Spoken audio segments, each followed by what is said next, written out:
There was no teen pregnancies on my watch. None. Because I made sure to get None. Breaking cycles. You better break a cycle. Not one. Not one. Not one. What's up, friends? This is Co-Parenting Unlocked, and I'm here with my son's mother, my baby mama, Stephanie. How you doing? I'm doing. So the reason I brought my son's mother here is because I think there's no better person I should talk to or can talk to about co-parenting than talking about our own experiences. Before we get into how we co-parent, we should talk about how we know each other. So Stephanie and I met when we were 15 years old. She was fly. She looked like a damn supermodel. She was like 5'11", 5. Yeah, you was whatever like, I am now. You're okay. That You were tall. Okay. Yes. I was this tall and fly as well. Yes. But we met because our last names were Brown and Brooks, Yes. and so we sat next to each other. But I also think that there was a sort of sincerity in the fact that both of us knew that our home lives might not be the best, Yeah. and we felt safe with each other. Would you We agree? did. I would totally agree with that. Yes, 100%. And then from there, we started to be each other's support system in every way. Like, I know that you helped me to be more out of my shell because I was a little more rigid. Would you say that? Yeah. Because I was very structured. Yeah. I was very like, Yeah. Stephanie, we got to get to class on Hello. time. We got to do homework. Yeah. Would you not agree? I do agree with that. But And you was more like, girl, have some fun. yeah, and we did. I would say this, that you did have a balance, Yeah. but you always knew how to prioritize. Like, it was always about, we're going to handle business first, and then we're going to, do Yeah. that fun stuff after. Yeah. So, But then yeah. I sometimes would take the business side and the book work too serious. You did, yeah. So you did. And then you'd be like, loosen up. Yeah, we'll get that project done, like, relax. Yeah, relax. We did. You know what I we mean? did, I think that still goes into our relationship today, even though we're now in our 40s. From 15, we still the same, where it's like sometimes I look to you to say, hey, can you calm it down? Chill a little bit. Yeah. Can you and you still look to me to say, can you help me out with more structure? More yes. structure, And yeah. because I need it. Being a teen parent, especially with the fact that I wasn't around for those first years, was difficult. It was. It was. Yeah. Because in that time as well, during the 10 years that I wasn't there, you had 4 other children. I did. And this doesn't matter because I hate when people do this to women, being like, she got different baby daddies. Your baby daddies were all the same. All the same man. It was me and one other guy. But That's right. But don't you hate that statement though? I do. I do. During that time, you had the 4 other kids, and so you were a single mother raising 5 kids. 5 kids. On your by own. 24 years old. 24 years old. Yeah, What was that like? It felt hard. Yeah. It felt, because unlike you, how you get in and we co-parent and you are very much involved with 5 kids at 24 years old, it was very extremely hard. I think that's kind of like when I went into survival mode, if you will, and it was just all about kids and making sure that we were all right. Yeah, and then a lot of that, you didn't even have a lot of family support. No. It was you on your own. It was. Yeah, let's talk about it. So, again, the comparison between you and he is nothing. So, our story was we were young, we were kids, we were in love. We were in love with our friendship first. Yes, of course. And we did stuff and we made us a beautiful little brown baby. But it was an innocence there that I just really love and respect. By the time my second father came into the picture, I was still a teenager. Jason was maybe 8 or 9 months old. And at that point, I feel like, you know what, life for me is not going to be any more planning for college and planning for, going away and seeing what I'm going to get. I had this all or none type of theory, and I feel like, well, damn, I'm out of the loop now. I've had a kid as a teenager. I'm out of there. So that. But a lot of that comes from. Like the people not being around you, being able to support you that you see. Exactly. Yeah. For what you had to go through, most people who watch this can relate, because like the world should have broken you. Yeah. Like it should have broken you. And there's a period that you felt like it did break you. Very much having Jason at 16, I was still a baby. I was still a kid. I mean, I needed guidance. I needed love. I needed conversations, about accountability and responsibility at that. And it was just, life was over. Like, I was encouraged to get a job. I was not encouraged to continue on with whatever dreams I had and visions that I had prior to that. Yeah. I was looked at in a different way, and I was met with that type of behavior, like, you made a choice, and now you have to suffer for it. And what I could have used instead, when I looking back at it now, was, I could have used more guidance. I was still a kid. You still a kid. And I still needed that help. I needed that protection. That's what f***s me up about parents. Yeah.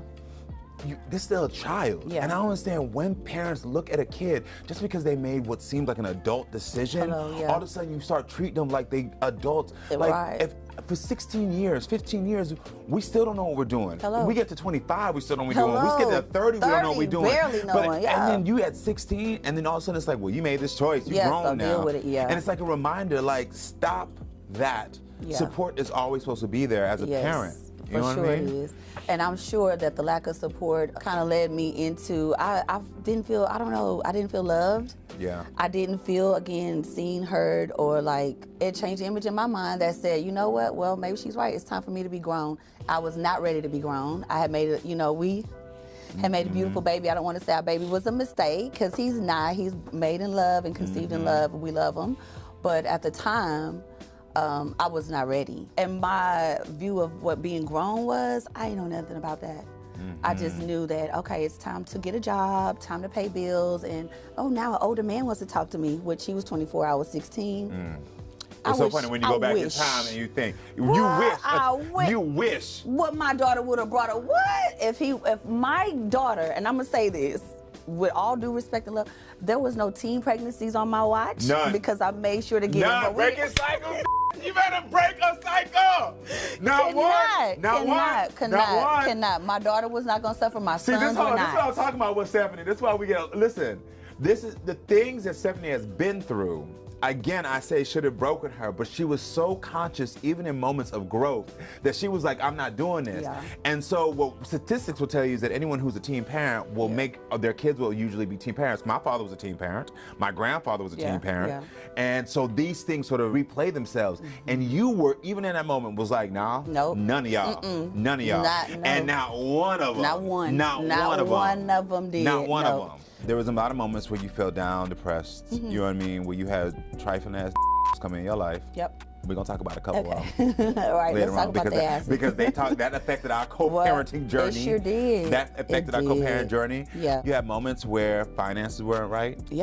Affected our co-parenting journey. It sure did. There was moments where there were family members that tried to influence what happened in your life and my life, that again affected our co-parenting journey, and that also affected both of the ways that we saw the world.